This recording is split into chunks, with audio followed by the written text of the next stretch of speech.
ভাই দেখেন দুনিয়াতে এখনো ছোট রোগের লোক আছে, দেখা যাচ্ছে এদের মধ্যে অনেক এগুলো আমি বলছি না, চিকিৎসা বিজ্ঞান বলে।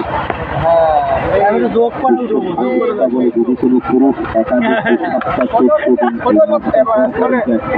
ভিতরে কারেন্ট থাকে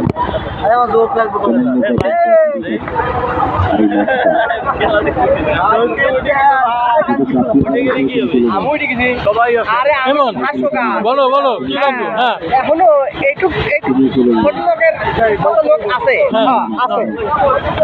বাচ্চা বলাবেন মজমায় দাঁড়াবেন, আপনি সামনাগান না ভাই, সময় আছেন, থাকলে দাঁড়াই, না থাকলে সময় না থেকে চলে যাবেন, দাঁড়াবেন আপনার ইচ্ছায়, চলে যাবেন আপনার ইচ্ছায়, একটু খুশি দিলেন বজায় রেখে দাঁড়াইয়া। এই যে ধরুন আরেকজনে